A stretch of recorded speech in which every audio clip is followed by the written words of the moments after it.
Buen día, nos volvemos a encontrar. Hoy comenzamos con nuestro teórico respecto de las corrientes neofenomenológico-existenciales, nuestra unidad número 8 del programa. Ya estamos casi terminando, por lo tanto les pedimos paciencia, que sigan estudiando, que sigan leyendo y que pronto ya tendremos el segundo parcial y vamos a terminar la cursada. Hoy comenzamos entonces, como les decía recién, con la unidad número 8, llamada corrientes fenomenológico o neofenomenológico existenciales. La primera pregunta que podemos hacernos es por qué se llama de esta manera esta unidad temática. Porque en la misma nosotros vamos a abordar distintos enfoques, ¿sí? Desde tradiciones europeas, líneas europeas, pero también el fenómeno americano de lo que va a ser la psicología humanista, que es lo que más vamos a desarrollar en este teórico, y que van a confluir estos enfoques en una misma tradición, ¿sí? Que va a tener que ver con lo fenomenológico y que va a tener que ver con lo existencial. En definitiva, bajo este nombre nosotros vamos a agrupar una serie de miradas, de líneas, de enfoques que han tenido evoluciones diferentes, aunque en cierto punto paralelos, como vamos a ver, con muchas influencias mutuas, pero marcadas particularidades dentro de cada uno de estos modelos, ¿sí? Entre las características principales podemos ver que, así como habíamos visto en el neopsicoanálisis, hay una fragmentación o diversidad en diferentes proyectos que hace que estos modelos sean considerados más que una escuela, ¿sí? Un movimiento que se va a aglutinar como reacción a lo que nosotros podemos considerar que fue en ese momento histórico un reduccionismo académico en manos de lo que era el conductismo que hegemonizaba la Universidad Norteamericana, por ejemplo, y en un reduccionismo clínico asistencial, como vimos la semana pasada con toda la línea psicoanalítica norteamericana. Si bien existen notables diferencias entre las líneas teóricas que van a conformar este enfoque o este movimiento, podemos detectar algunos énfasis comunes entre todas las líneas teóricas. Uno tiene que ver con la autorrealización, ¿sí? Que lo vamos a ver especialmente con Rogers. La cuestión de la autonomía, la mirada holista, es decir, entender al ser humano como una totalidad, en contra de las perspectivas más atomistas. La idea de autenticidad, la salud ligada a la idea de autenticidad, que va a tener que ver con una influencia de la filosofía existencial. El desarrollo del potencial humano, ¿sí? Pensar que tenemos un potencial y que ese potencial debe ser desarrollado. Y la orientación por lo que es la meta y la búsqueda del sentido, es decir, la concepción de sujeto teleológico. Todos esos conceptos los vamos a ver como conceptos o como núcleos temáticos comunes entre las distintas líneas que vamos a trabajar. Comencemos entonces a desarrollar un poco estos modelos. Comencemos por la psicología humanista norteamericana. Luego vamos a trabajar la psicoterapia existencial. Pero comencemos un poco con la psicología humanista y el contexto social y político norteamericano de los años 60. Si tuviéramos que ubicar o asignar una fecha concreta al momento preciso de la aparición histórica de la psicología humanista norteamericana, sería como algo arbitrario. Sin embargo, si nos detenemos desde lo institucional, podemos precisar el año 1961 como el surgimiento de este movimiento con la aparición del primer número de una revista de psicología humanista en cuyo comité de redacción se encontraba el neurólogo Goldstein, del cual vamos a hablar ahora en un ratito, Gordon Allport, que nosotros trabajamos el año pasado en Historia Social de la Psicología, y Carl Rogers, que va a ser uno de los representantes de la psicoterapia humanista norteamericana y que también vamos a trabajar algo en este teórico y en la próxima clase. 1961, entonces, al año siguiente, se produce el primer encuentro nacional de la Asociación Americana de Psicología Humanista y que va a terminar de sellar la constitución de este movimiento programático. Pensemos que posterior a las dos guerras mundiales, el mundo occidental se encontraba inmerso en una oleada de crecimiento económico y bienestar social, experimentando de alguna manera una revolución de sus costumbres y sus aspiraciones. El cuerpo, que había sido sometido a las represiones sexuales y militares, se comenzaba a revelar, libre de tabúes, deseoso de nuevas estimulaciones sensoriales. Las personas podían encontrarse libremente, amarse más allá de las divisiones raciales, de las divisiones políticas, de las divisiones de clases. Y durante los años de apogeo contracultural que acompañaron lo que fue la guerra de Vietnam, las concepciones humanistas atraían a los estudiantes que se encontraban de alguna manera disgustados con las corrientes dominantes de la época, que eran el conductismo y el psicoanálisis, ¿sí? Anhelando una psicología que estuviera más centrada en la persona y cuyos fundamentos pongan en pie una concepción libertaria del ser humano, una concepción en donde la libertad sea el eje central, ¿sí? Y la idea de dignidad cobre importancia entre las conceptualizaciones principales de este movimiento teórico.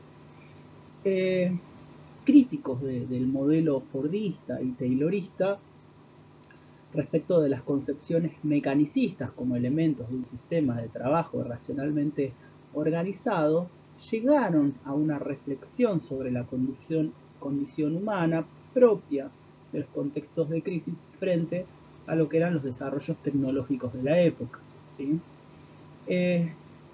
Entonces, ampliemos un poco más. La psicología humanista, o también llamada tercera fuerza, tomó camino en Estados Unidos durante la era de lo que podemos llamar la Guerra Fría, ¿sí? A pesar de la gran dificultad para poder definirla, podríamos decir que fue un movimiento, un gran espectro de abordajes y de líneas teóricas que fueron rivales en principio de lo que eran las ortodoxias freudianas, ¿sí? Que dominaba la psiquiatría norteamericana, como vimos la clase pasada, el psicoanálisis se recepciona en Estados Unidos de la mano de los médicos, y del conductismo, ¿sí?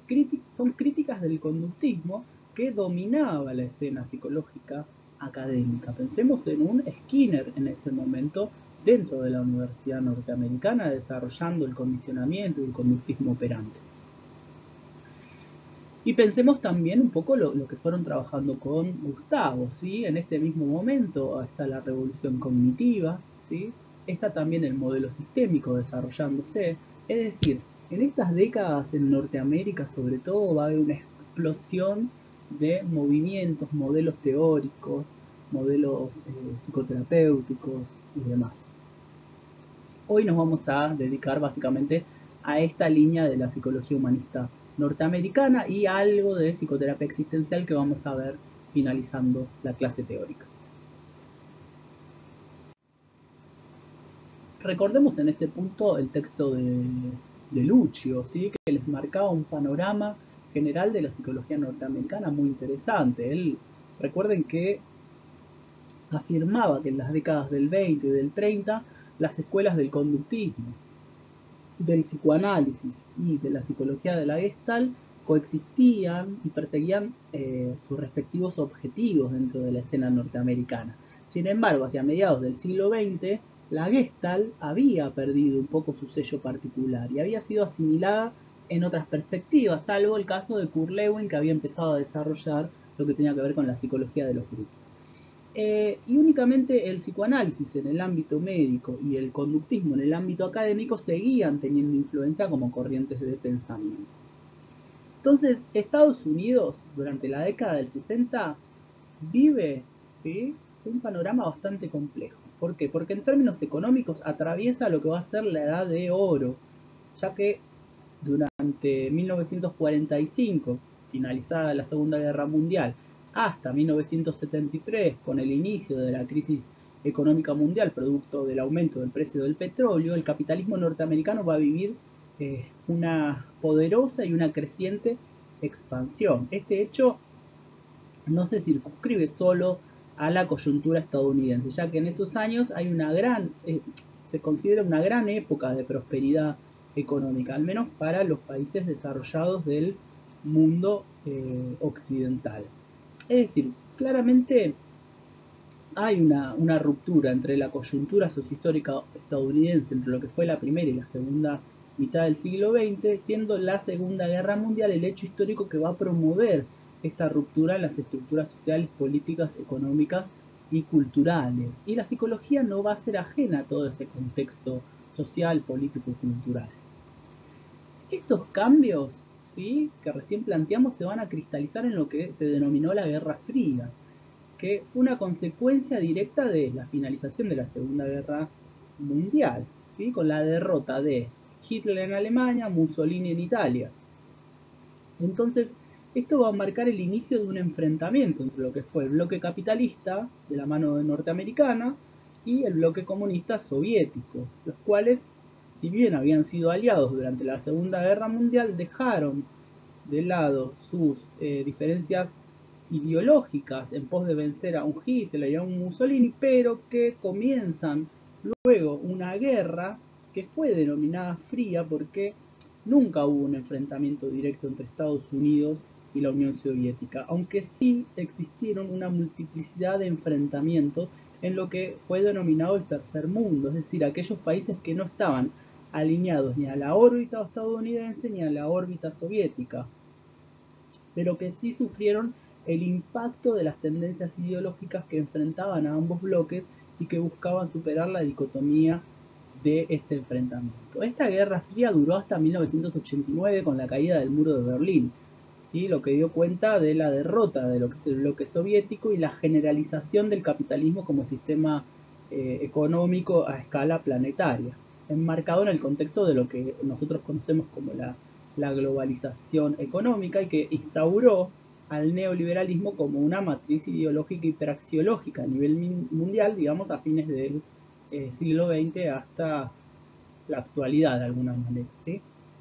Ahora bien, esta Guerra Fría tuvo claras repercusiones en lo que es la sociedad, ¿sí?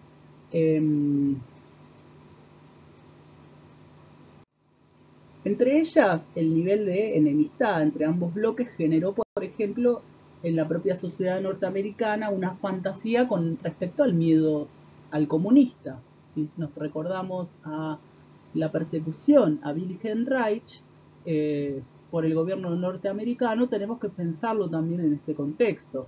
El uso político y social del temor al comunismo por parte de la sociedad norteamericana como método de disciplinamiento fue la lógica del macartismo, ¿sí?, impulsada por McCarthy durante la presidencia de Eisenhower en la década de 1950 y que generó cierto recelo por parte de ciertos sectores de la sociedad. Este fue el inicio de un conjunto de críticas, ¿sí?, contra el gobierno norteamericano que se expresaron más nítidamente tal vez en la década posterior. Por eso que vale la pena agregar que esta prosperidad económica no fue de la mano con una total prosperidad en términos sociales, ya que si bien acontecieron ciertos hechos de corte progresista, tales como la inserción de la mujer en el mundo del trabajo, también sucedieron hechos como la guerra de Vietnam, ¿sí?, la cual fue otro acontecimiento que generó una clara reacción social negativa.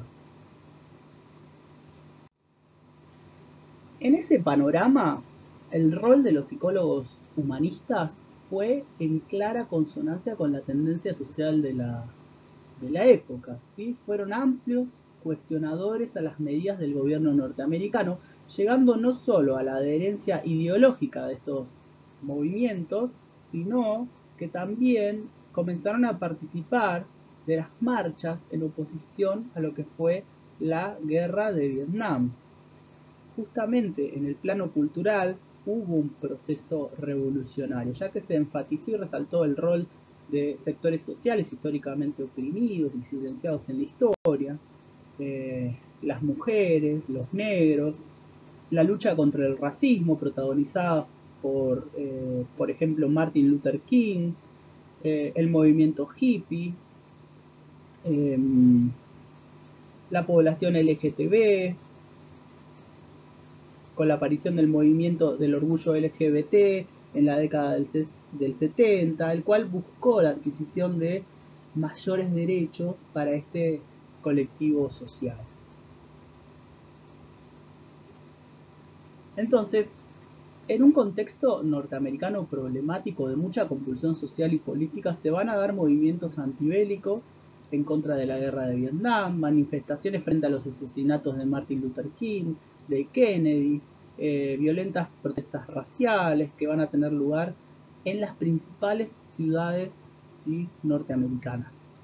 Los hippies se mostraban en abierta rebeldía contra los valores de sus padres y los valores de la nación en general, y este contexto va a permitir comprender cómo este movimiento de la tercera fuerza o de la psicología humanista va a ser considerado no solo una teoría psicológica, un sistema psicológico, sino además un movimiento cultural, ¿sí?, que no va a pretender imponerse a la disciplina psicológica como un paradigma dominante, ¿sí?, o como un sistema dominante, sino que va a tener como objetivo estar al servicio de las personas en pos de su progreso, lo que va a reflejar la nueva apertura que se estaba produciendo por aquel momento hacia el optimismo, hacia la esperanza, luego de muchos años que ellos van a considerar como de determinismo, de antisemitismo, de sufrimiento y de violencia. Entonces, inmersos en este contexto sociocultural y político, en 1960 Maslow,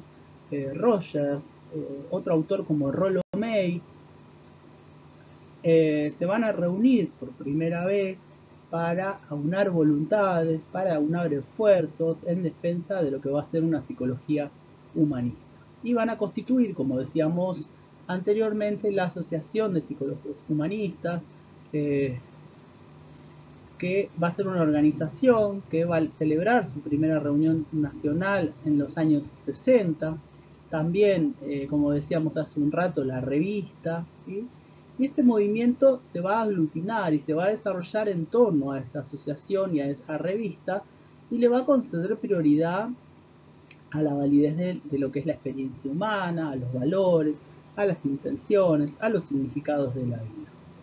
Si bien uno puede pensar que la tercera fuerza conoce su apogeo, su explosión en la década del 60, podríamos pensar que es en la década del 30 donde esta nueva psicología se iba incubando, especialmente en las obras de Gordon Allport, ¿sí?, que desde los años 30 ya estaba escribiendo de una manera crítica frente al psicoanálisis y frente al conductismo como corrientes dominantes, ¿sí?, con respecto a su concepción de la personalidad, de la motivación, de las necesidades humanas, y que van a representar un primer paso en la confrontación con los modelos dominantes de la época. Allport, si bien cuando surge la psicología humanista ya era bastante viejo, son sus últimos años de vida, él va a ser parte de este movimiento ya en los últimos años. Hay un autor que se llama Alan Russ, ¿sí?, que tiene una mirada crítica respecto del surgimiento de la psicología humanista y lo plantea desde una historia crítica. Y él sostiene que la psicología humanista va a ser entendida, digamos, en el marco de lo que es la tradición liberal norteamericana, en contraposición a la hegemonía, lo que él llamaba la hegemonía conservadora, que había caracterizado tanto al conductismo como al psicoanálisis. Y ahí él va a citar a un autor que se llama Anderson, que había señalado que las consecuencias políticas tanto del conductismo como del psicoanálisis eran conservadoras por naturaleza, planteando que el elemento conservador del conductismo había sido su metodología experimental y positivista, ¿sí?, mientras que en el psicoanálisis ese elemento más conservador estaba enraizado más en su conceptualización teórica. Según estos autores, la visión determinista, fatalista y pesimista de Freud respecto de la humanidad, recordemos los textos del malestar en la cultura, ofrecía muy poco, ¿sí? Dicha visión pesimista llevaba un conservadurismo latente con una imposibilidad de pensar un cambio revolucionario. una existencia determinista, alienada, mecanicista, que se asocia con una avanzada sociedad capitalista industrial, que no permite la posibilidad para un agente activo y autodeterminado que pueda transformar y que pueda cambiar su propia situación. Para la mente liberal, la libertad, independencia y el desarrollo personal eran ideales que se mostraban inconsistentes con la metodología conservadora del conductismo y con el modelo teórico conservador del psicoanálisis. Esto es una hipótesis de este autor, ¿sí? de Alan Russell. Después va a haber autores que van a tener otras interpretaciones, pero me parece interesante que ustedes puedan ver distintas interpretaciones respecto del surgimiento y del contexto social y político del cual emerge la psicología humanista. Raz plantea que el conductismo no dejaba lugar para la contemplación, para la especulación o para la reflexión acerca de la propia experiencia. Sin embargo, la psicología humanista, que nació como un movimiento progresista, hizo que la retórica del desarrollo individual y de la autorrealización fueran tomadas por los psicólogos del gobierno, por las industrias, por las organizaciones, convirtiéndose en una ideología que finalmente va a mantener el status quo. Lo que en un momento fue una teoría de los psicólogos revolucionarios liberales, va a decir Raz, hoy es parte de la doctrina recibida del establishment liberal que puede ser catalogada como un conservadurismo liberal. ¿Sí? Esta es una hipótesis que plantea este autor. Vayamos ahora a algunas de las conceptualizaciones filosóficas de estos modelos. Bien, como hemos hecho con los distintos sistemas psicológicos, entendemos que la filosofía desde siempre es la fuente en la cual abrevan los distintos sistemas de pensamiento en psicología.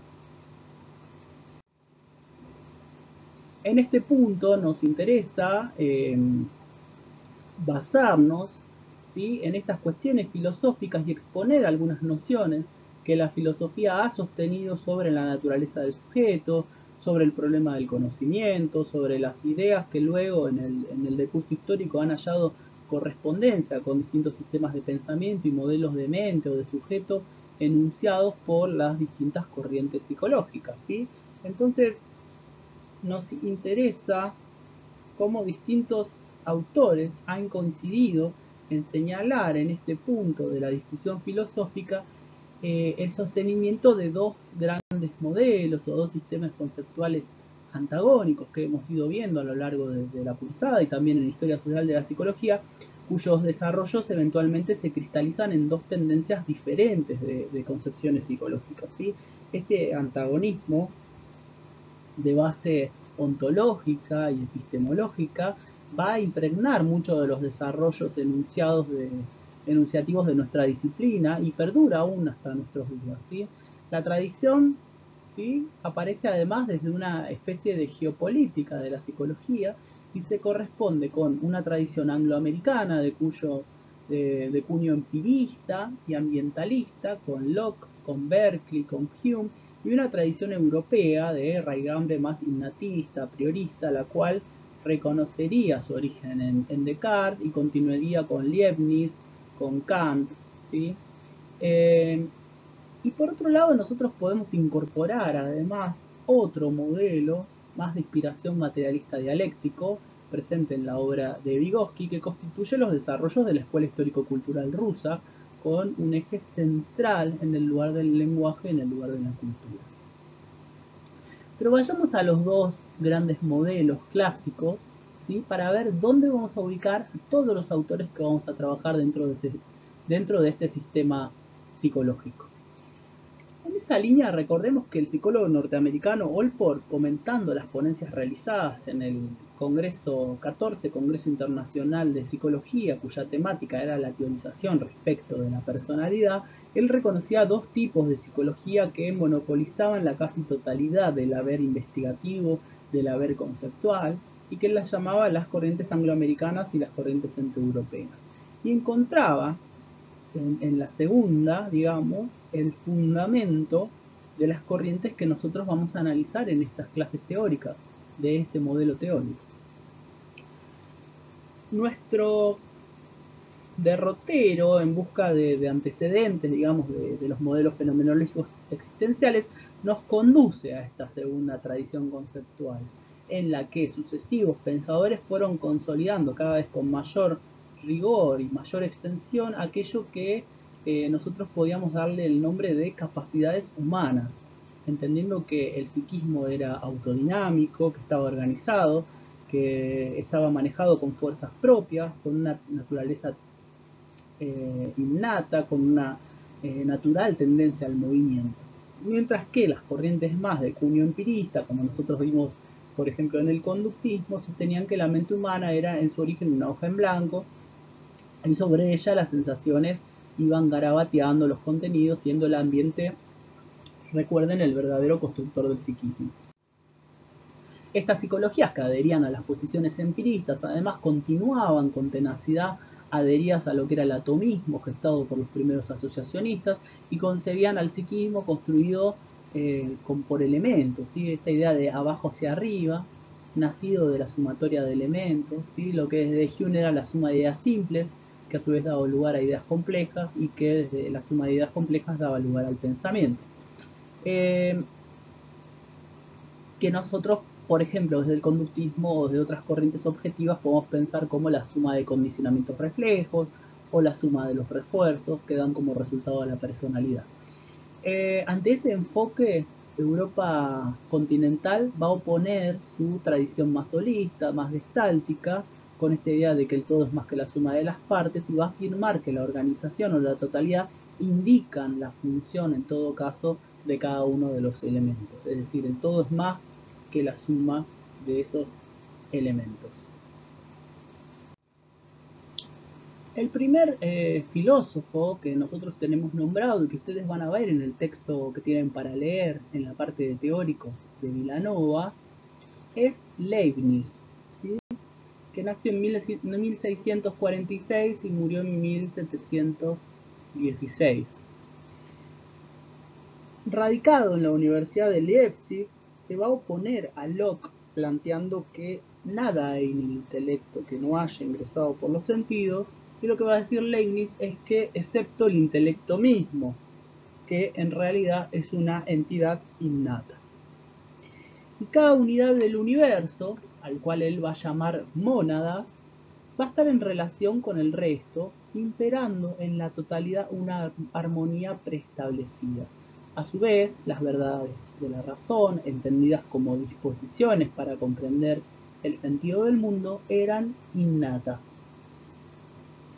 Esos elementos del universo, esas unidades del universo, llamadas mónadas, son entidades cerradas, autocontenidas, pero capaces de integrarse al orden universal. Esto da cuenta de un psiquismo, dice Vilanova, autoimpulsado, que es indiferente de alguna manera a la demanda externa, ¿sí? Y la mente, según este autor, es dinámica y se motoriza a partir de lo intencional. Y esta intencionalidad no va a provenir, dice Vilanova, de la historia de los refuerzos, ¿sí? O de los estímulos del ambiente, sino que va a provenir de propensiones innatas. Esto va a influir en las corrientes humanistas que van a plantear que venimos al mundo no con ideas bien concebidas, sino con la potencialidad para ello. Y el ambiente va a alimentar y va a perfeccionar lo que en realidad ya está en germen, ¿sí? Recuerden esta frase de Vilanova: el pino está contenido en las semillas, ¿sí? Las semillas ya traen la potencialidad para poder desarrollar y para que de ahí crezca el pino, independientemente de lo exterior o de lo ambiental, más allá de que el ambiente es importante en ese punto, ¿no? Pero en la semilla ya está contenida toda la potencialidad. Lo mismo somos los seres humanos, van a decir ellos, ¿no? Por otra parte, Kant, que ustedes ya lo han leído seguramente muchas veces y lo hemos nombrado también, con Kelly y con muchos autores que hemos trabajado a lo largo de estas clases, la aparición de Kant, según Vilanova, en el texto que ustedes tienen para leer, signa de alguna manera con mayor vigor el derrotero de lo que va a ser la psicología humanista, ¿sí? Lo importante de Kant es la concepción que Kant tiene del fenómeno perceptivo, concepción que va a llevar a un modo particular además de pensar a la mente. A diferencia del empirismo, en Kant nos hallamos ante una mente con también energías propias que ordenan, que dan sentido a la realidad. El mundo real, va a decir Kant, es una confusa y abigarrada oferta sensorial, pero es la mente la que lo ordena a través del espacio, a través del tiempo, ¿sí? Es lo que Kant llamaba una revolución anticopernicana, ya que si suprimiéramos al sujeto pensante, el mundo material se desvanecería. La percepción es la que organiza la realidad a través de esas categorías a priori de la sensibilidad y del entendimiento. Es el sujeto que percibe, el que construye la realidad. Y esto va a ser importantísimo cuando veamos a, por ejemplo, Rogers. El primer postulado de la psicoterapia de Rogers va a tener que ver con pensar el mundo a partir del marco interno desde el cual percibe el mundo el sujeto, que lo vivencia. Va a ser sumamente importante la hipótesis kantiana para estos autores humanistas. Otro autor que va a influir fuertemente, sobre todo en Maslow, va a ser Rousseau, ¿sí? Desde una concepción romántica de la época. Rousseau, con sus libros más famosos, El contrato social o El Emilio, ¿sí? Va a plantear esta idea del hombre en estado de naturaleza ligado a la bondad natural, distinto al hombre que ha sido civilizado, ¿sí? En ese debate con Hobbes, donde por ejemplo un Freud se ubicaba dentro del lado del contractualismo de Hobbes, donde el hombre es malo, el hombre es lobo del hombre, en Rousseau aparece un hombre bueno por naturaleza, ¿sí? La idea del buen salvaje, el hombre es bueno por naturaleza y es la sociedad la que lo corrompe. Todas las corrientes humanistas vamos a ver una tendencia a pensar en el sujeto con una naturaleza interior, como decía Maslow, que es buena, y que de alguna manera lo que enferma al sujeto, o como diría Rousseau, lo que lo corrompe, tiene que ver con la sociedad. Es decir, vamos a encontrar tendencias innatas en el sujeto buenas, cuestionando, sobre todo en los humanistas, la idea de pulsión de muerte propuesta por el psicoanálisis, al igual que nosotros vimos con Reich, para pensar en un sujeto que tiende hacia lo bueno, ¿sí? En un sujeto que tiende hacia lo bueno y que en todo caso, si hay algo malo en el sujeto, eso malo vino de afuera, ¿sí? Que lo vimos, por ejemplo, en Reich con la idea de crítica a la pulsión de muerte y la idea de las formaciones secundarias. El otro autor que va a influir fuertemente en estas corrientes es Brentano. Brentano, que nació en 1838 y murió en 1917, el mismo año que Wundt publicaba su libro Elementos de Psicología Fisiológica, Brentano publicaba un libro que se llama La psicología desde el punto de vista empírico, y ahí cuestionaba de alguna manera la propuesta de reducir la conciencia a los presuntos elementos, ¿sí? Sensaciones, sentimientos, imágenes. Nosotros después vimos que esa era solo una parte de la obra de Wundt, recuerden, pero en sus elementos de psicología fisiológica aparece una mirada bastante atomista respecto de la conceptualización de la conciencia que tiene el autor alemán. Lo que va a decir Brentano, ¿sí?, en su psicología desde el punto de vista empírico, es que la conciencia es una totalidad. Y es una totalidad que siempre está arrojada hacia algo. Y aquí aparece el concepto de teleología e intencionalidad. Y la psicología va a ser la ciencia que va a estudiar justamente el acto de otorgar sentido, de percibir y de organizar el mundo. Recordemos que Brentano, con su concepción teleológica, va a influir en todo lo que van a ser las corrientes gestálticas y también, por ejemplo, en un Adler con sus conceptualizaciones de plan de vida, que van a influir a su vez muy fuertemente, sobre todo en la psicología humanista. Tanto la Gestalt como el psicoanálisis o la psicología individual de Adler van a ser influencias fuertes dentro de la psicología humanista. Y ahora la vamos a ver en un ratito. El siguiente filósofo que va a influir en estas corrientes, y que ustedes lo van a ver en ese texto de Vilanova, es Husserl, ¿sí? De 1859 a 1938, que era un discípulo de Brentano y es considerado de alguna manera como el padre de la fenomenología. Él va a mantener esta idea de conciencia como siempre conciencia de algo y la percepción como un proceso en el que el sujeto y el objeto percibido son inescindibles, ¿sí? No se pueden separar.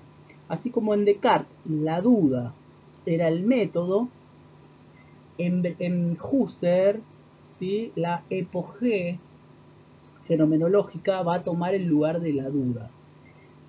Cuestión que no va a implicar la negación del mundo, sino justamente esta idea de poner entre paréntesis, suspender nuestros prejuicios con respecto al mundo e ir a las cosas mismas. Vilanova en el texto plantea que la propuesta de Husserl de poner entre paréntesis los prejuicios o los preconceptos para poder abordar los fenómenos nos permite la descripción exacta de los fenómenos como aparecen en la conciencia, y eso va a constituir lo que se conoce como método fenomenológico. Y esto lo vamos a ver sobre todo, por ejemplo, en un Rogers, en su modelo psicoterapéutico, ¿sí? Esta idea de poder ver el mundo como lo ve el otro, ¿sí? Poder observar el mundo desde el marco interno, desde el cual percibe el otro, hace que tengamos que suspender todos nuestros preconceptos, poner entre paréntesis.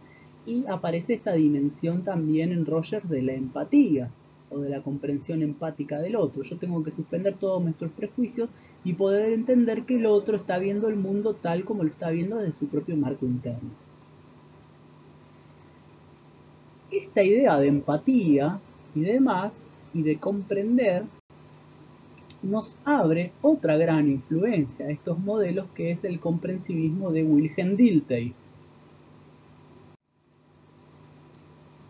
Dilthey era un filósofo, un historiador alemán que, al igual que Brentano, él condenó la orientación exclusivamente experimental de la psicología de su tiempo, así como esta idea atomista y sobre todo el reduccionismo, que según él presentaba toda la psicología experimental. El hombre tal como lo concebía la psicología de Wundt, ¿sí? O la psicología experimental, no podía vivir 2 días en ese mundo, decía Dilthey, ¿no? Una máquina motorizada por sensaciones, articulada por asociaciones. El sujeto de esa psicología, que él llamaba explicativa, carecía de atributos propiamente humanos de los que también daban cuenta, por ejemplo, las obras artísticas o la literatura. Él decía, veo mucha más psicología en las obras de arte, leyendo Shakespeare, por ejemplo, que en los informes verbales de mediciones de las experiencias inmediatas en los laboratorios experimentales. Por el contrario a eso, Dilthey planteaba que la historia social y la cultura eran el verdadero laboratorio, el espacio en donde los hechos psicológicos, biográficos e intransferibles se generaban, se mostraban y que podían ser comprendidos.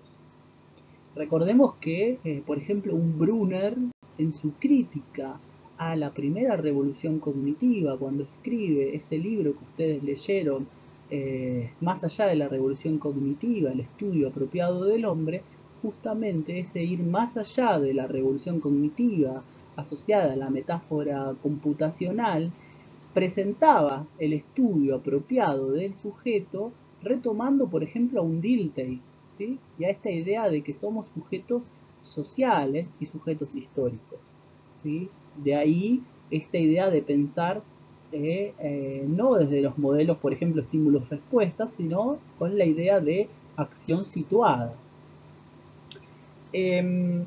Entonces, el verdadero laboratorio donde podemos estudiar al sujeto es la historia social y es la cultura, ¿sí?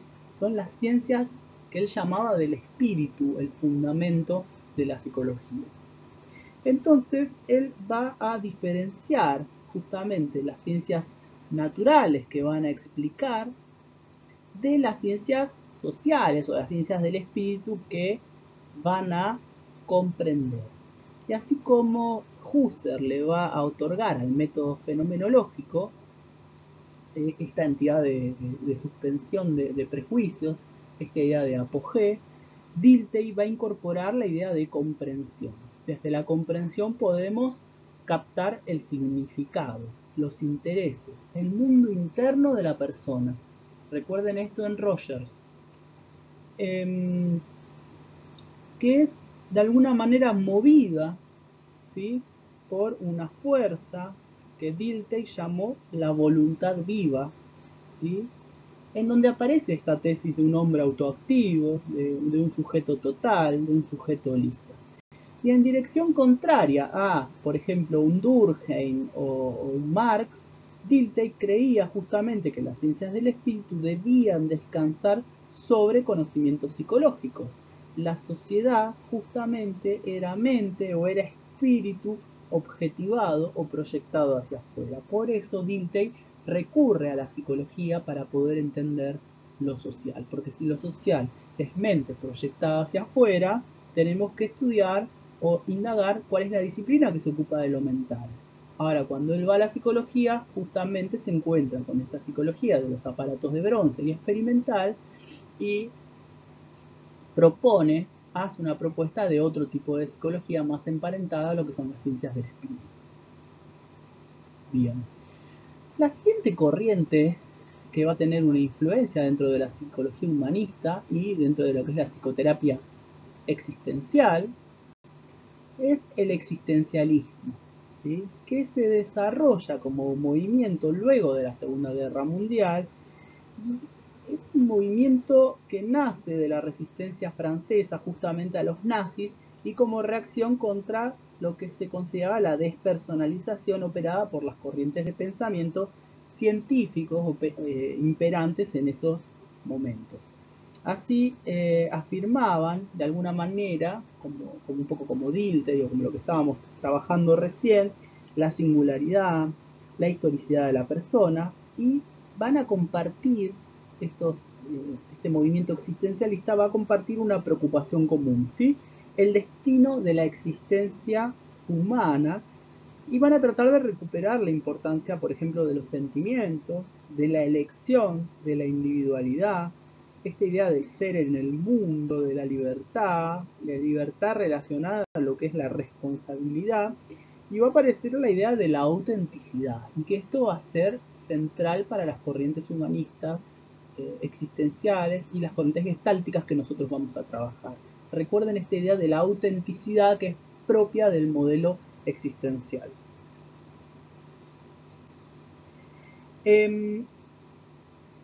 Justamente lo que ellos van a hacer es criticar a los esencialismos, ¿sí?, y van a poner el eje en la libertad y van a poner el eje en la propia existencia. Hacia mediados de los años 50, la filosofía existencial va a ser prácticamente desconocida en Estados Unidos, ¿sí? Su interés se va a dar gracias a un autor que nosotros vamos a ver algunas ideas, que es Rollo May, pero sin embargo la relación del existencialismo con la psicología humanista o la tercera fuerza no va a ser directa. De hecho, el mismo Maslow, uno de los creadores de la psicología humanista, planteaba que él no era existencialista y que ni siquiera era un estudioso dedicado y cabal de este movimiento, pero que debía confesar que había estudiado el existencialismo más que por su valor intrínseco, por el propósito de saber qué le podía dar a él como psicólogo esta corriente filosófica. Por eso él lo va a traducir constantemente a términos dentro de la psicología, saliendo un poco del espectro filosófico, y va a plantear que cuando él se encuentra con el existencialismo, no encuentra en este modelo una nueva y una total revelación, sino de alguna manera una acentuación o una confirmación y redescubrimiento de diversas tendencias que ya existían dentro de la psicología norteamericana, ¿sí? En 1962, Maslow va a estar en un simposio sobre psicología existencial, ¿sí? En la Asociación Psicológica Americana, y va a llegar incluso a declarar en reiteradas ocasiones su disconformidad con el pensamiento existencial, particularmente con el pensamiento de Jean-Paul Sartre, por no tomar en cuenta la naturaleza humana, porque para los humanistas los sujetos son básicamente por naturaleza buenos, este resabio rusoniano que nosotros planteamos, y que si los situamos en un entorno sano, van a vivir naturalmente una vida armoniosa con otros sujetos por esa tendencia innata que tienen las personas a la realización o a la autorrealización. En cambio, los existencialistas consideraban la naturaleza humana esencialmente neutral, con lo único que en todo caso habíamos nacido es con la libertad de poder elegir la naturaleza de nuestra existencia, ¿sí? Sartre se refería con eso a que la existencia precede a la esencia. Otra diferencia que se plantea justamente es en relación a la temática predilecta de los existencialistas, que es la cuestión de la muerte, ¿sí? Que ustedes lo van a leer ahí en el texto que tienen de Irving Yalom. El asumir la inefabilidad de la muerte, el miedo eterno a la misma, el tema de la angustia, de la nada, lo cual habilitaría un espacio de reflexión sobre la propia existencia y la posibilidad de libertad y de elección del sujeto contemporáneo. Es decir, paso a paso que nosotros damos siempre tenemos que estar eligiendo, va a decir Sartre, y eso produce angustia, produce ansiedad.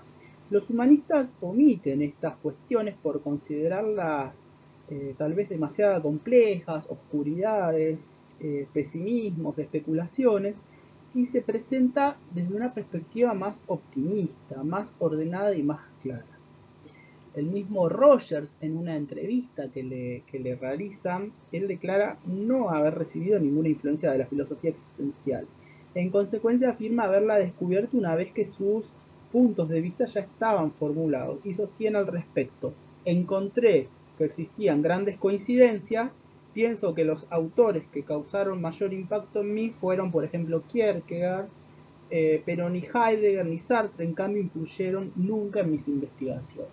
Sin embargo, cuando uno lee muchos de los desarrollos de estos psicólogos humanistas, encuentra conceptualizaciones, lecturas y miradas que son propias del existencialismo. Entre las similitudes o entre esas influencias que nosotros podemos ver del existencialismo en el humanismo, encontramos, por ejemplo, que para ambas conceptualizaciones los sujetos poseen libre albedrío, son libres y por ende son responsables de sus actos. El método, a su vez, más apropiado para estudiar a los sujetos es el método fenomenológico. Y para poder comprender a los sujetos hay que estudiarlos siempre como un todo, ¿sí? La elementalidad o el atomismo confiere una visión distorsionada de los sujetos, ¿sí? Que son seres únicos, son seres irrepetibles. En lugar de buscar el placer y evitar el dolor, los sujetos buscan el sentido de la vida, caracterizado por lo que tiene que ver con el desarrollo personal, y esta idea de que vivir una vida auténtica es mejor que vivir una vida inauténtica. Esas son algunas conceptualizaciones dentro del existencialismo que aparecen fuertemente en la psicología y en la psicoterapia humanista.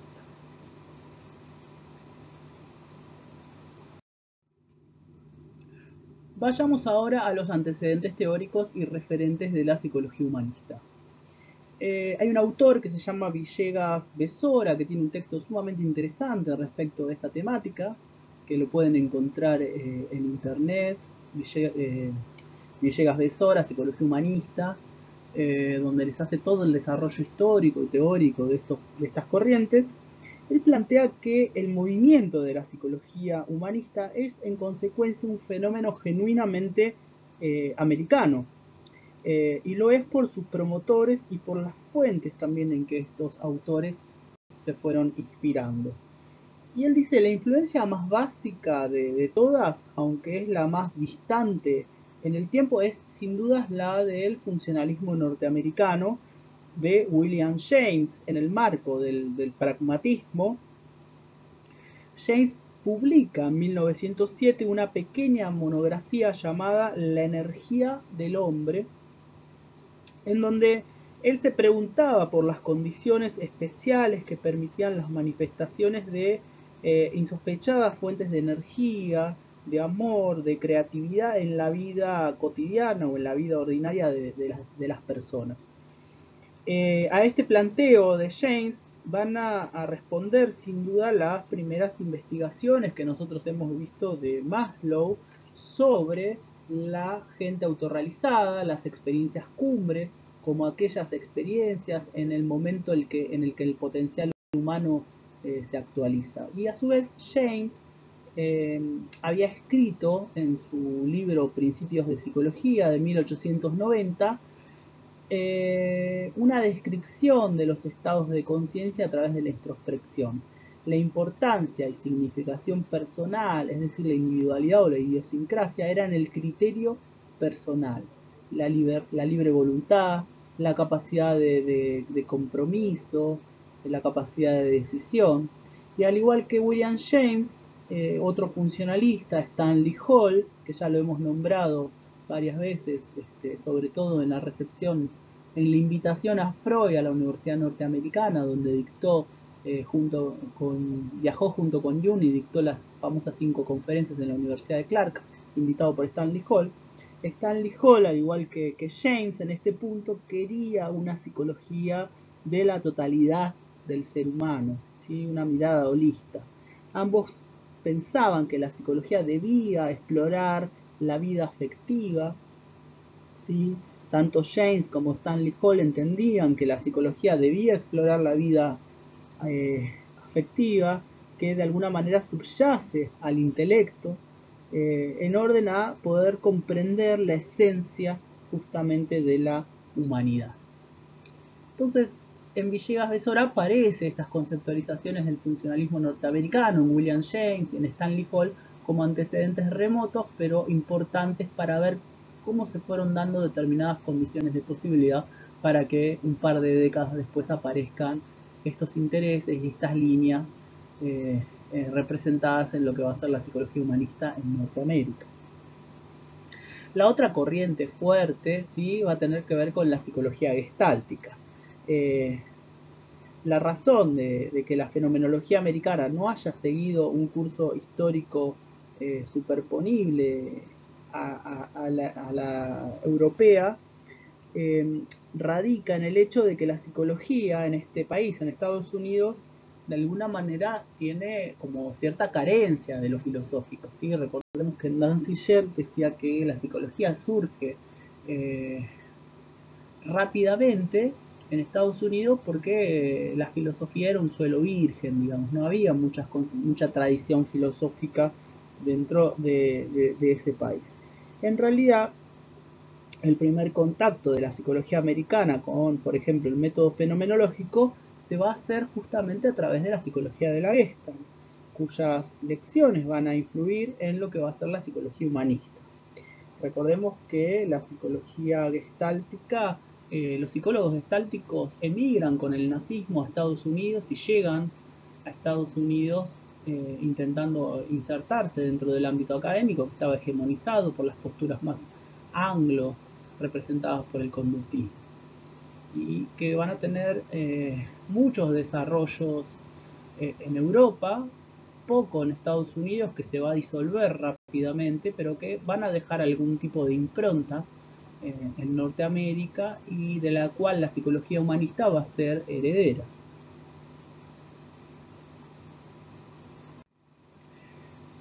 Sobre todo vamos a ver cómo dejan su impronta en autores como Maslow, como en Allport o como en Rogers, especialmente su enfoque holista, donde van a focalizarse en la experiencia consciente como área psicológica legítima y como área psicológica útil. De hecho, su influencia se encuentra mencionada en el prólogo a la primera edición de el libro Motivación y Personalidad de 1954 de Maslow, que se lo dedica a Wertheimer, ¿sí? Y también va a aparecer fuertemente en conceptualizaciones y en experiencias que va a realizar otro autor que nosotros vamos a ver, que es Kurt Goldstein, ¿sí?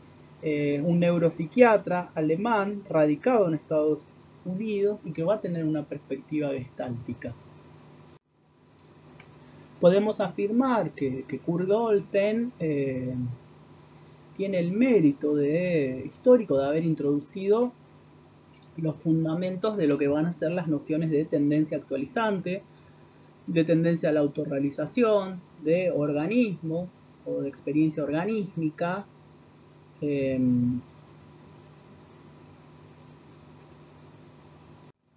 Su obra influyó en todo lo que tiene que ver con la psiquiatría y la psicología, de una profunda confianza en las fuerzas autónomas impulsoras del comportamiento. En los años 30, Goldstein emigró a Estados Unidos, en donde publicó sus obras más importantes y apadrinó a Maslow e incluso al mismo Fritz Perls. Fritz Perls, creador de la terapia gestáltica, como vamos a ver, trabajó también con este neurólogo llamado Goldstein. Maslow le va a dedicar algunos de sus libros también a Goldstein. ¿Por qué esta importancia de este neurólogo? Su primera idea rectora surge en un texto que escribe en los años 30 que se llama El organismo y que es resultado de sus primeros años de trabajo hospitalario con lesionados cerebrales, donde llevó a cabo numerosos estudios que culminaron en la formulación de sus concepciones organísmicas. Ahí exponía los aspectos principales de lo que era el funcionamiento del organismo, como la idea de reparación, de reestructuración, una concepción holista, etc. La segunda idea rectora surge con claridad en su libro La naturaleza humana a la luz de la psicopatología, que lo publica en 1940, en donde desarrolla la tesis sobre la autoactualización o la autorrealización como una imperiosa determinación interna que lleva a los organismos a la actualización de sus propias potencialidades. Esta tendencia se manifiesta en el organismo y no existe, digamos, organismo sin esta tendencia, es decir, no existe uno sin el otro. Y por último, se hallan sus ideas centrales en obras tales como la impresionante recopilación que tiene de observaciones clínicas en Consecuencias de las heridas cerebrales de guerra, que lo publica en 1942, y muchos test de gran importancia en la evaluación de los trastornos del lenguaje. La mayor tesis o la mayor conclusión a la que arriba este autor y que es retomada fuertemente por la psicología humanista es que el organismo humano es una unidad. Y cuando sucede una lesión en determinada parte del organismo humano, eso afecta al todo. Son principios gestálticos aplicados a la neurología. Por eso es antilocalizacionista. Entonces, él parte de la base, ¿sí?, de que si se produce una determinada lesión a nivel cerebral, luego el organismo que presenta una idea de sabiduría organísmica suple esa función por otra parte a nivel cerebral. Es decir, hay una restauración propia del organismo que tiende hacia la completud. Es decir, si yo tengo una lesión en determinada parte del cerebro que me afecta el lenguaje, otra parte del cerebro empieza a realizar esa función. ¿Por qué? Porque nos manejamos como una totalidad. Entonces, esta idea de sabiduría organísmica, de tendencias a la restauración y a la reparación como naturaleza interior buena, va a ser fuertemente retomada, ¿sí?, por los psicólogos humanistas y la van a tomar justamente de este neurólogo gestáltico llamado Kurt Goldstein. Desde esta perspectiva, entonces, la vida psíquica tiene un funcionamiento total, holístico, que va más allá de los elementos en los cuales se puede llegar a descomponer. La otra influencia va a tener que ver con el neopsicoanálisis, ¿sí? En principio con la psicología individual de Alfred Adler, con su concepto de plan de vida y el sentimiento de comunidad. Y luego con los psicoanalistas culturalistas y específicamente el pseudomarxismo de Wilhelm Reich. Recordemos que en la psicología individual de Adler, que Adler también va a migrar hacia Estados Unidos y va a influir fuertemente en estos autores de la psicología humanista, aparece esta idea del plan de vida. Conozco más a una persona por sus propósitos, por sus metas, por su plan de vida, ¿sí?, que por su pasado.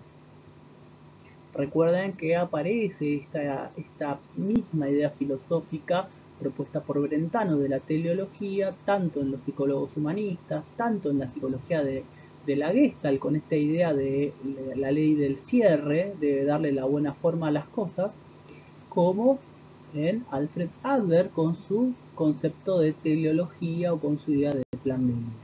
Y a su vez pensemos que el sentimiento de comunidad como entidad innata era la salida terapéutica de Adler, ¿sí?, que era un sentimiento de vínculos, de relaciones sociales muy importantes para la salud de las personas y que va a tener que ver con una influencia muy fuerte que lo vamos a ver en la psicología humanista. Por otra parte, retomamos aquí algunas de las cuestiones que trabajamos la semana pasada o en los teóricos anteriores del neopsicoanálisis.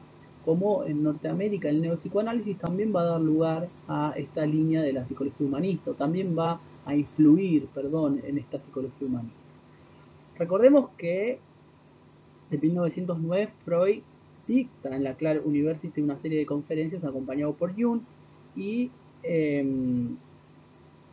aparecen determinadas cuestiones respecto al psicoanálisis y a la recepción del psicoanálisis desde la vía médica. Sin embargo, como habíamos visto que plantea Elizabeth Roudinesco, una historiadora del psicoanálisis, podíamos encontrar tres grandes líneas teóricas y clínicas del psicoanálisis en Norteamérica que tenían que ver con la psicología del yo, que había sido como la línea más fuerte, con Harman, Lowenstein, Erickson, Rappaport, todos exiliados y perseguidos que hicieron de alguna manera que los mayores esfuerzos por teorizar las condiciones de la adaptación y las cualidades adaptativas del yo releyeran la obra del yo y el ello de Freud de 1923 con una conceptualización más del yo y de potencia narcisista, ¿sí?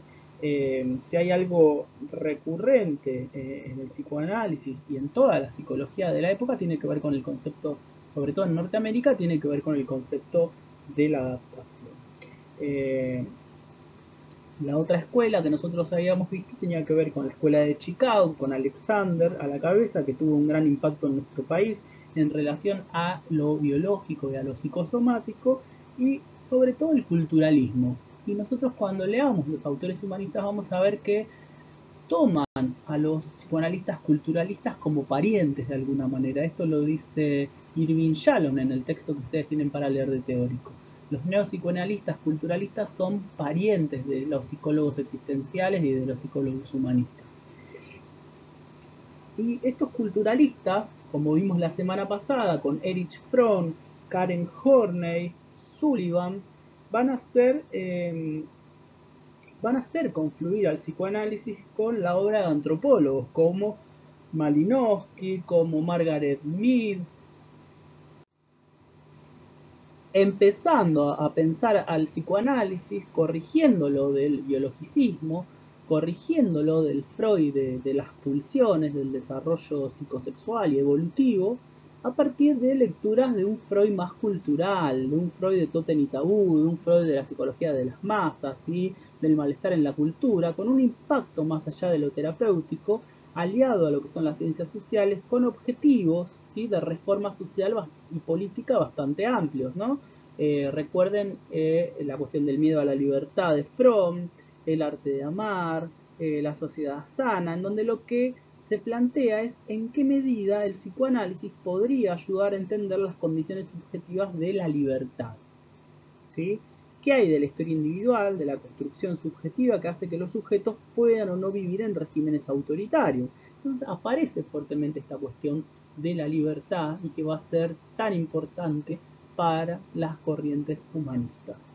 Incluso vamos a ver que Vilanova dice que el materialismo dialéctico e histórico como movimiento va a repercutir también en la psicología humanista, pero tal vez en un sentido más indirecto, ¿sí? Más marginal, y él dice rara vez asumido, ¿sí? A través específicamente de lo que es la izquierda freudiana con Fromm como representante. Según este autor, las necesidades, las pasiones, las angustias humanas son de origen social. El yo tiene fuerzas no derivadas de la vida pulsional y existen en el psiquismo una firme tendencia a la actualización justamente de las potencialidades. Pero el que va a influir también fuertemente va a ser Wilhelm Reich. Recuerden que Reich en los años 40, 50 ya va a estar en Estados Unidos también, escapando del nazismo y desarrollando su propuesta en suelo norteamericano. Y como habíamos dicho, va a influir él en uno de sus pacientes, que va a ser Fritz Perls, creador de la terapia gestáltica, con la incorporación del cuerpo en el análisis, y al proponer un psiquismo que se autorregularía de no mediar justamente, recuerden, la moral social represora. Entonces ahí se acercaba mucho más a Maslow y se acercaba mucho más a Rogers. El mismo Maslow planteaba que nunca conoció a Freud ni a Jung, ¿sí? Pero que sin embargo él estuvo con Adler, ¿sí? Quien influyó justamente en estas corrientes en relación a, como decíamos recién, a la idea del plan de vida o del sentido de la vida y su concepción de sujeto teleológico finalista, y cuya cura de la neurosis implicaría desarrollar un sentido de comunidad. Hay una concepción social del psicoanálisis que va a influir en lo que se ha considerado justamente la tercera fuerza, y que también vamos a ver que va a influir fuertemente en la psicoterapia existencial, sobre todo en una escuela considerada la tercera escuela vienesa, que va a ser la logoterapia de un autor, el cual vamos a ver algunas ideas breves, que es Viktor Frankl. Como decíamos hace un rato, en la década del 30 ya aparecen algunas obras importantes sobre personalidad en las que se va a incubar la psicología humanista, ¿sí? Entre ellos se encuentran los desarrollos de Allport y de otro autor que se llama Murray.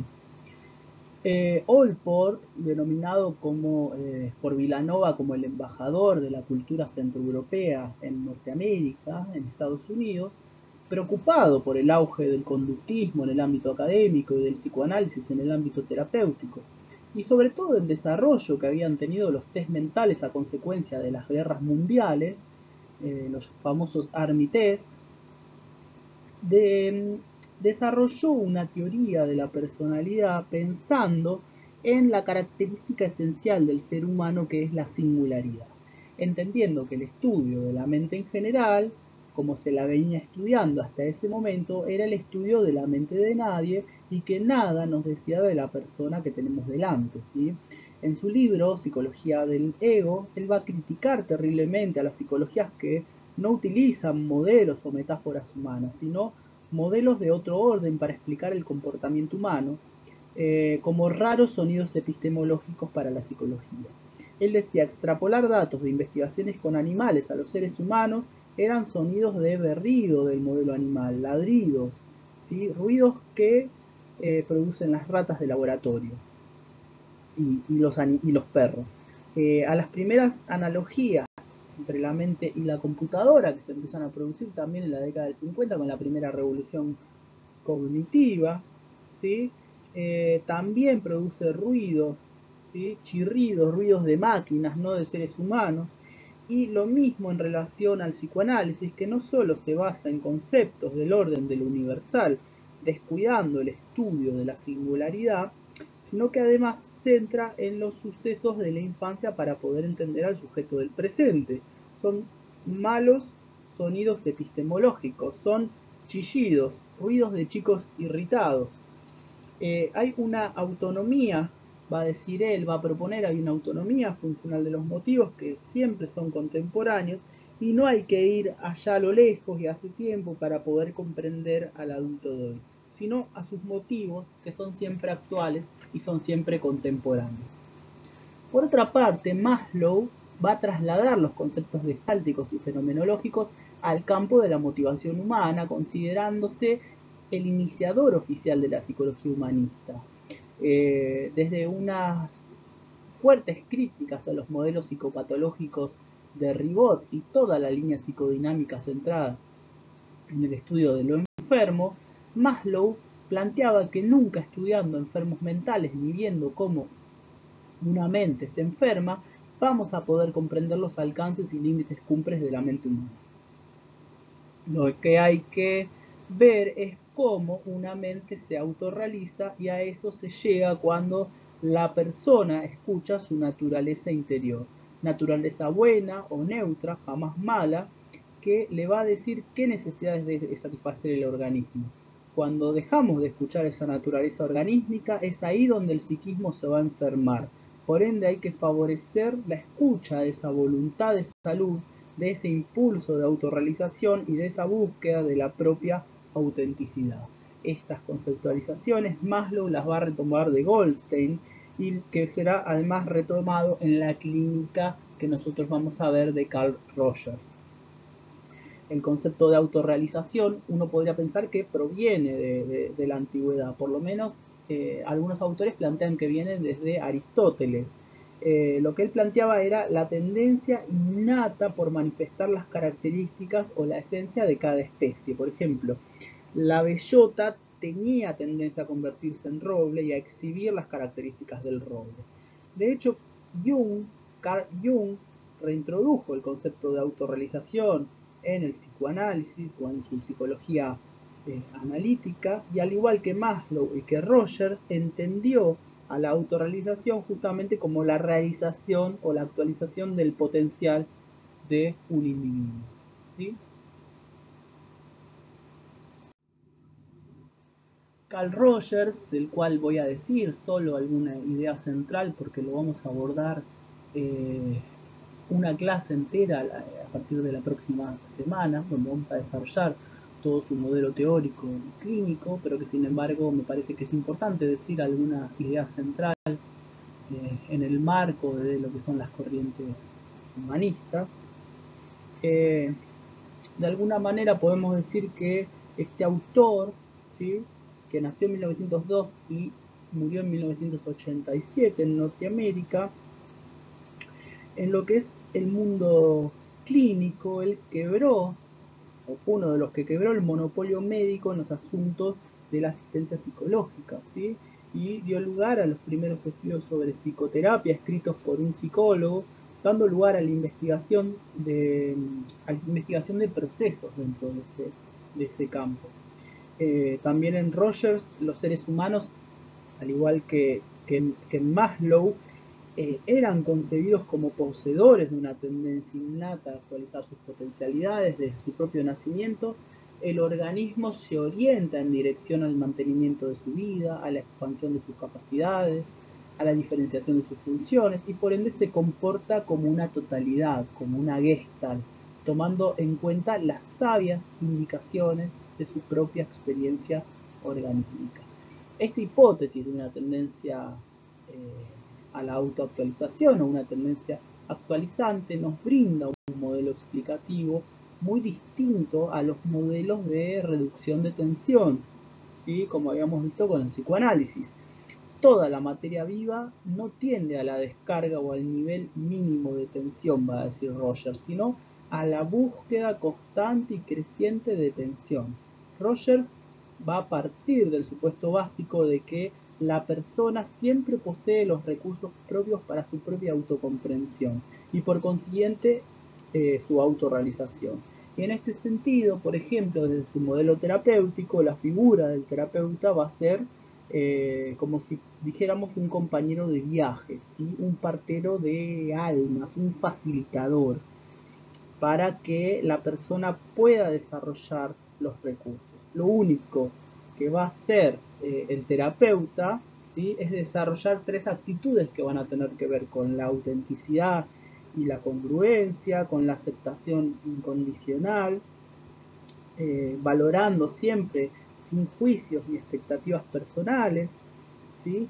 Al otro, poniendo entre paréntesis, suspendiendo, como habíamos dicho con el método fenomenológico de Husserl, ¿sí?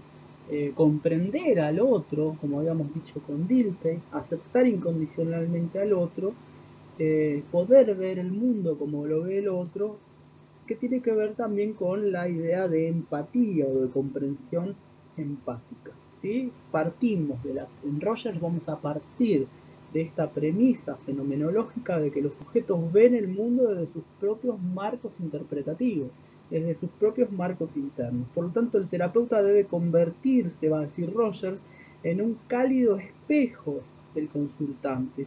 No solo debe captar el modelo de ver del cliente, sino que además debe percibirlo, comunicándole lo que cree haber comprendido de sus dichos, ¿sí? Que nosotros lo vamos a ver la semana que viene como la técnica del reflejo. Por lo tanto, el criterio de salud mental desde estas posiciones va a tener que ver con lo que Vilanova llama la doctrina de Píndaro, conviértete en lo que eres, que tiene que ver con ir de la inautenticidad a la autenticidad, a la verdadera identidad. Una persona enferma va a ser aquella que los existencialistas llamaban inauténtico, ¿sí? La persona inauténtica deja de ser sincera con sus propios sentimientos. Y esta es la causa de los trastornos mentales. Por lo tanto, el objetivo terapéutico va a ser acompañar a esa persona a vencer las condiciones de valía y poder volver a vivir de acuerdo con su proceso de valoración organística. Para ir concluyendo con la psicología humanista norteamericana, retomamos las características generales que presenta el modelo del humanismo desde algunos principios que plantea James Bugenthal, que fue el primer presidente de la Asociación Americana de Psicología Humanista, que en 1964 esbozó cuáles debían ser los principios, bajo el título justamente de postulados básicos de esta orientación. Y él planteaba estos principios, ¿sí? Que el ser humano en cuanto persona supera la suma de sus partes, ahí aparece esta dicotomía entre las concepciones holistas versus atomistas, que la existencia del ser humano está siempre ligada a relaciones interhumanas, a los vínculos, a las relaciones. En este punto recuerden, por ejemplo, lo que nosotros trabajamos con Bowley y la importancia que tienen las relaciones y los vínculos. Que el sujeto vive de manera consciente, es la base para la comprensión de la experiencia humana, ¿sí? Son conceptualizaciones conciencialistas, se centran en la idea de la conciencia, que el ser humano está en situación de elegir y decidir y con sus decisiones activas puede variar su situación vital. Acá aparece todo un debate entre las concepciones libertarias de las corrientes humanistas y las concepciones más deterministas, sobre todo del conductismo, ¿no? O del psicoanálisis. Pero sobre todo había un debate con Skinner y su libro Más allá de la libertad y la dignidad. Nosotros habíamos visto la cuestión de la libertad y el determinismo, por ejemplo, dentro del esquema conductista skinneriano, en donde lo que planteaba justamente Skinner es que la idea de libertad era un invento de los psicólogos y los filósofos de la libertad, justamente estos psicólogos humanistas, y que en realidad lo único que hacían era lanzar al sujeto hacia los estímulos aversivos, y que en realidad los sujetos estábamos determinados siempre por la búsqueda de reforzadores positivos. Para el psicoanálisis la libertad también parece ser algo ilusorio, hay una cierta determinación respecto de la infancia, todo aquello que sucede a los primeros 5 años de vida y la salida del complejo de Edipo y de la operatoria de la castración va a posicionar al sujeto, ¿sí? Dentro de una determinada posición neurótica, psicótica o perversa, ¿sí? Entonces hay un cierto determinismo respecto de la infancia. Acá va a haber una cuestión de la libertad, ¿sí? De decidir, ¿sí? De poder modificar. Y acá aparece el optimismo norteamericano fuerte, ¿sí? Propio de las corrientes angloamericanas.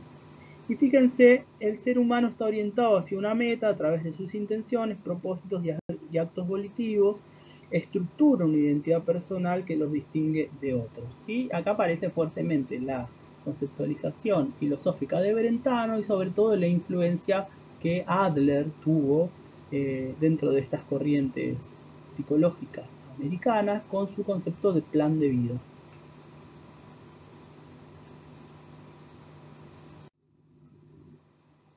Por otra parte, van a ver que en el texto de Vilanova señala además algunos axiomas centrales del ideario humanista. Lo que dice Vilanova es que no hay psiquismo sin sentido, sin símbolos, sin biografía, sin historia, lo cual determina el hecho diferencial entre la naturaleza humana y la animal, ya que no vivimos en un ambiente natural dotado de estímulos, crítica al conductismo, sino en un ambiente sociohistórico cargado de estructuras de significado. ¿Sí? ¿Quién aparece acá? Dilthey. ¿Sí? Todo lo que tiene que ver con la psicología de Dilthey. Y a su vez, la mente humana está provista de potencialidades propias, no ingresadas desde el exterior. El hombre o el sujeto es activo, es explorador, es buscador de riesgos, es creador, y este modelo de mente es heredera de la tradición centroeuropea, donde aparecen estos conceptos fuertes de teleología, de endogenismo, de autoactividad, de maduracionismo. ¿Sí? Entonces, fíjense, el método más apropiado para estudiar es el fenomenológico. Los sujetos son seres únicos e irrepetibles. En lugar de buscar el placer y evitar el dolor, buscamos el sentido de la vida, caracterizado por el desarrollo personal. Y, por supuesto, como habíamos dicho, la meta tiene que ver, o la salud está ligada a poder vivir una vida auténtica, que como diría Maslow, sería escuchar. Una vida auténtica vendría de la mano de poder escuchar esa naturaleza interior, que siempre es buena, resabio rusoniano, a lo sumo es neutra, pero nunca es mala, crítica a las tesis respecto del instinto agresivo o de la idea de Freud de una pulsión de muerte.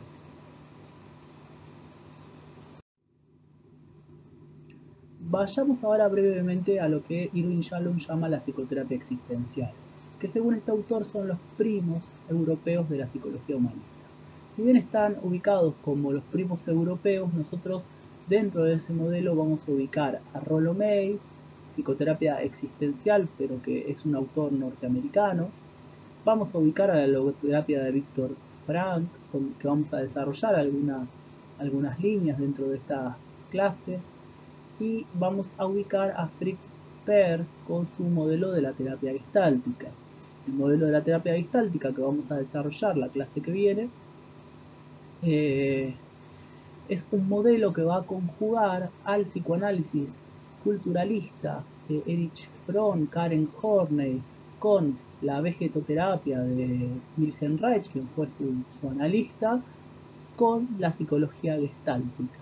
La esposa de Peirce, Laura Peirce, era una psicóloga gestáltica y junto con Fritz Perls van a crear este modelo llamado terapia gestáltica y que según Peirce se ubicaría dentro de estas corrientes existenciales. Pero esto lo vamos a dejar para la clase que viene. Hoy vamos a desarrollar algo de psicoterapia existencial centrándonos en el texto de Yalom y vamos a ahondar en algunas ideas respecto de la psicoterapia existencial de Rollo May, norteamericana, y de la logoterapia de Viktor Frankl, dejando entonces a Peirce para la clase que viene. Entonces, podemos decir que son primos de la psicología humanista, es decir, que estos autores no se ubican dentro de la psicología humanista, pero que sin embargo comparten muchas de las influencias filosóficas e ideas centrales de estos movimientos. ¿Sí? Yalom va a entender a la psicoterapia existencial como una orientación psicopatológica y psicoterapéutica también llamada analítica existencial, que se va a inspirar en el pensamiento o en la filosofía existencialista que vimos hace un rato, y que justamente lo que va a hacer esta psicoterapia es focalizarse dentro de lo que es el conflicto que se produce entre los sujetos con su propia existencia, ¿sí? Es decir, el conflicto que se produce en los sujetos con las preocupaciones esenciales que forman parte de su propia existencia, que forman parte de la exigencia de los sujetos. Ahí aparece la cuestión de la soledad, del tiempo, de la libertad.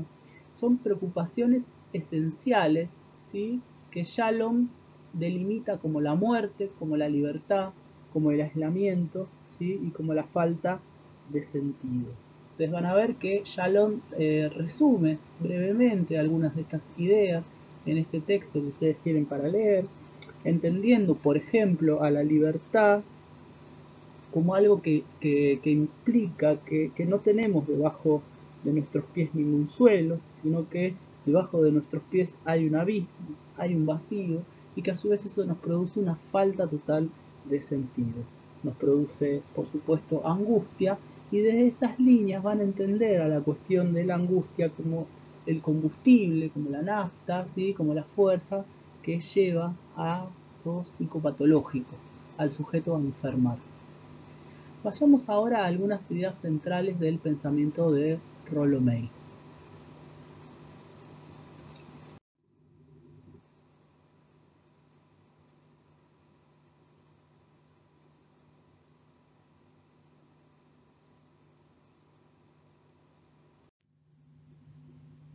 Bueno, Rollo May, como veíamos recién, nació en 1909 y murió en 1994. Él señala que los seres humanos son tanto sujetos como objetos de la experiencia. Objetos en el sentido de que existimos físicamente y las cosas nos van ocurriendo. Sin embargo, también somos sujetos en el sentido de que no nos limitamos a tener solamente experiencias, sino que además las interpretamos, las valoramos y a partir de ellas hacemos elecciones. Le damos significados a nuestras experiencias. Este aspecto dual del sujeto, en tanto sujeto y objeto, es llamado por Rollo May justamente como el dilema humano, ¿sí?, el dilema de nuestra existencia. Y eso es lo que nos hace únicos e irrepetibles, y es la paradoja implícita, ¿sí?, que presenta la existencia humana. Una de las cuestiones más interesantes que va a desarrollar este autor desde la psicoterapia existencial es la cuestión de la ansiedad. Él dice que el hecho más importante en relación con los seres humanos es que somos libres, y no obstante la libertad no da por resultado una existencia amable o apacible, sino que justamente la libertad conlleva responsabilidad, conlleva incertidumbre y en consecuencia nos produce ansiedad. Las personas que son auténticas, son sanas, ejercitan la libertad de relacionarse íntegramente con la vida y alcanzan todo su potencial, porque el ejercicio de la libertad individual implica ir más allá del lugar que antes se ocupaba, ignorar las expectativas en cuanto a roles que los demás imponen a nuestra conducta y en consecuencia muchas veces actuar en contra de las tradiciones, las costumbres y los convencionalismos. Recordemos esto cuando veamos cómo se enferma el sujeto para Rogers y cómo aparece esta cuestión de la introyección de los valores ajenos en la causa de la patología. Todo esto, va a decir él, provoca ansiedad, pero es una ansiedad normal, es una ansiedad saludable porque propicia el crecimiento personal, propicia el devenir. Por otra parte, va a decir que hay una ansiedad que es de tipo neurótica, que justamente no favorece el crecimiento personal de los sujetos, sino que es resultado del miedo a la libertad. Y acá aparece una influencia fuerte del psicoanálisis culturalista, sobre todo de Erich Fromm. Los que experimentan ansiedad neurótica viven la vida de manera que su libertad personal se ve disminuida, se ve erradicada. Este tipo de personas se adaptan a la tradición, se adaptan a los dogmas religiosos, o a las expectativas ajenas o a cualquier otra cosa que determine su posibilidad de hacer elecciones personales. El neurótico se cierra, se aísla de sí mismo y de los demás, se aliena respecto de su propio yo. Esto ocurre siempre que el sujeto acepte como propios los valores ajenos, en lugar de asumir aquellos a los que llega de manera personal. La autoalienación deviene no solo en culpa, sino también en apatía y también en desesperación. Por lo tanto, frente a esta situación, va a decir Rollo May, tenemos dos alternativas, ¿sí? Por un lado, ejercer nuestro libre albedrío, nuestra libertad y experimentar una ansiedad normal, o no ejercitar la libertad y experimentar y sentirnos, experimentar culpa, sentirnos culpables. El conflicto entre ansiedad y culpa va a constituir un tema constante en toda nuestra existencia y va a ser el foco sobre el cual May, ¿sí?, va a desarrollar su modelo teórico y su modelo psicoterapéutico dentro de la clínica existencial.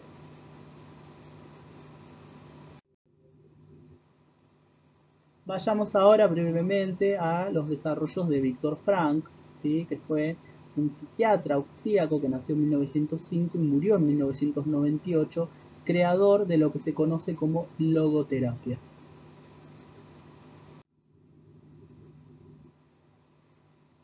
En sus comienzos se acercó a Freud y a Adler, pero se alejó por considerar que la explicación psicosexual de Freud o la idea de voluntad de poder de Adler eran reduccionistas y eran deterministas. La voluntad del ser humano no se moviliza únicamente por la búsqueda del placer ni la búsqueda del poder, va a decir Viktor Frankl, sino que responde a la búsqueda de un significado, ¿sí?, o sentido ante la experiencia y la existencia individual, a lo que él llamó la voluntad de sentido, la búsqueda de un sentido. Por ende, él se va a oponer a la visión del sujeto como un ser pasivo y a merced de sus impulsos, afirmando la libertad de decisión del sujeto, afirmando la libertad de decisión del ser humano. En 1942, Viktor Frankl fue recluido en un campo de concentración donde murieron sus padres y su reciente esposa. Fue una experiencia decisiva a partir de la cual él va a producir un giro hacia la humanización, lo que él llama la humanización de la psicoterapia.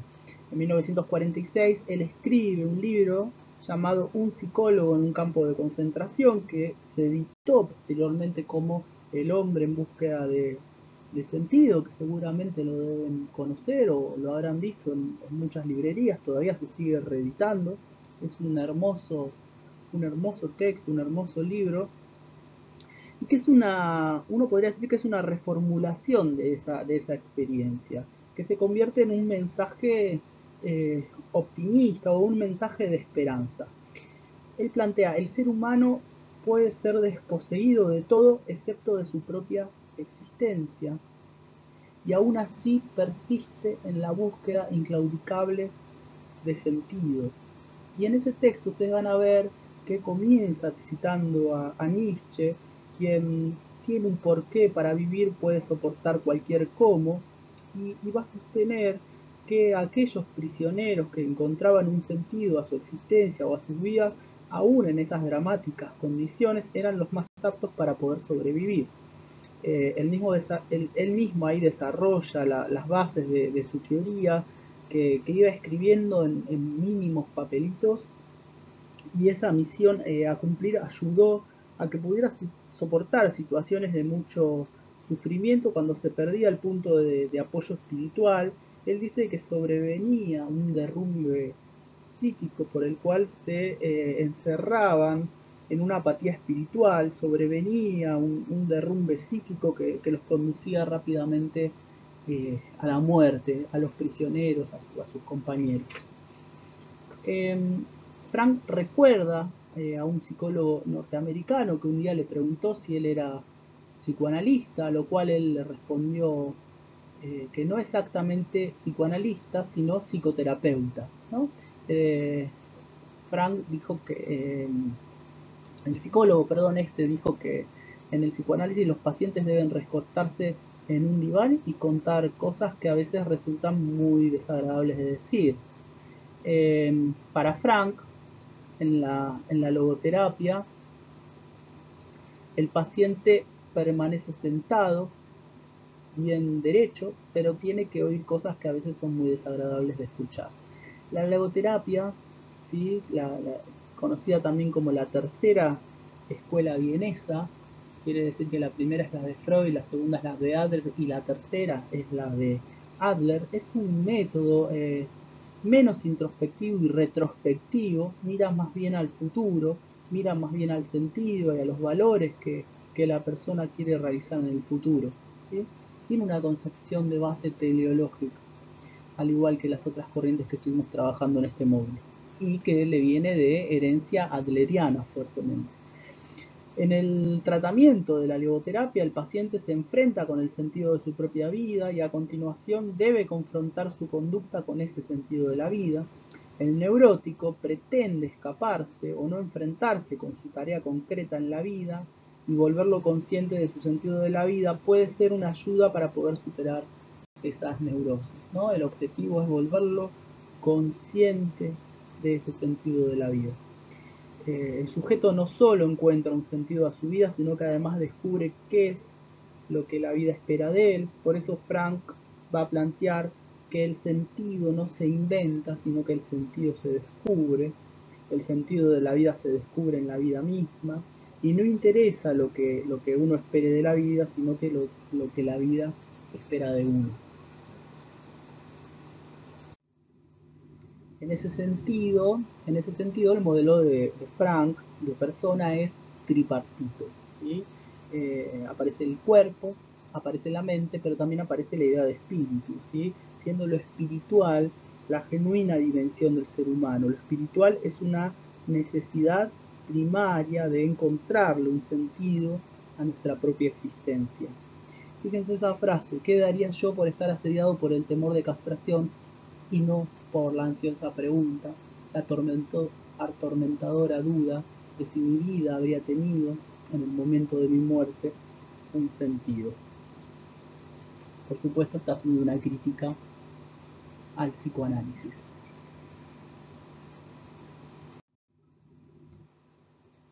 A partir de allí, él va a definir cómo piensa a las neurosis, ¿sí? Y va a hablar de un tipo de neurosis a la cual él va a llamar neurosis nógenas, ¿sí? Que surgen en el plano del espíritu como expresión de una frustración existencial, del sentimiento de falta de sentido, no por conflictos entre impulsos, ¿sí? Sin embargo, no todos los conflictos son neuróticos, a veces es normal y es saludable cierta dosis de conflictividad. De la misma forma, dice Frank, el sufrimiento no es siempre un fenómeno patológico, sino que va a ser uno de los modos más preciados para encontrar el sentido. Pero no es el sufrimiento en sí mismo, sino la actitud que nosotros tomamos frente a ese sufrimiento, lo que va a posibilitar aproximarse justamente al objetivo tan preciado para Viktor Frankl, que tiene que ver con el significado de la vida. La vida, dice este autor, la vida contemporánea es predisponente a la neurosis nógena, ¿sí? O nogénica. ¿Por qué? Porque hay un aumento de las fuerzas atentatorias contra la realización existencial. Hay una deshumanización de las relaciones personales, hay avances de los totalitarismos, hay una maquinización de las actividades, la tecnocracia, el anonimato. El sujeto, sin darle a su vida un sentido o meta, corre y se afana con velocidad más y más acelerada, precisamente para no caer en la cuenta de que no marcha a ningún sitio, como si intentásemos al mismo tiempo huir de nosotros mismos. El sujeto enfermo se encuentra situado entre un vacío existencial y por lo tanto se encuentra limitado en su libertad. Pierde el sentido de los medios para alcanzar justamente su autorrealización. Fíjense que aparece el concepto de autorrealización. El enfermo se encuentra situado ante el vacío existencial y por ende está limitado en su libertad. Pierde el juicio, pierde el sentido de los medios para poder alcanzar la autorrealización. Cada época, dice Viktor Frankl, tiene su neurosis colectiva. Cada época tiene su neurosis colectiva. La más frecuente de nuestro tiempo, dice Frankl, es el vacío existencial, como una forma de nihilismo, en el sentido de carencia absoluta de un sentido para nosotros, para los sujetos. Fíjense, si el sentido es lo que buscamos, el sinsentido es un agujero, un hueco en tu vida, y en los momentos en que lo sientes necesitas salir corriendo a llenarlo. Uno de los signos más conspicuos de vacío existencial en nuestra sociedad es el aburrimiento.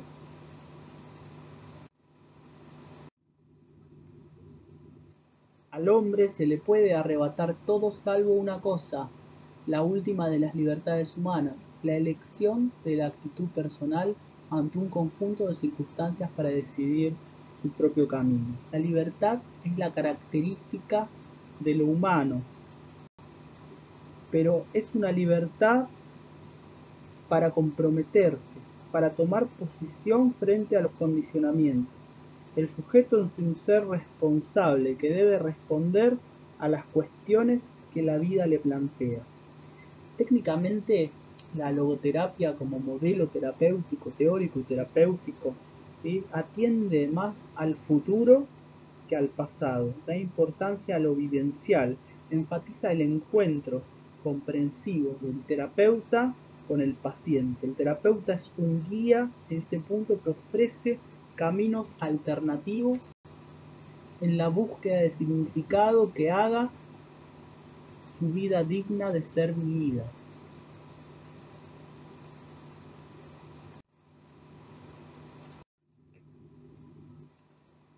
Cuenta Viktor Frankl en ese libro, un doctor me consultó sobre una fuerte depresión que él padecía.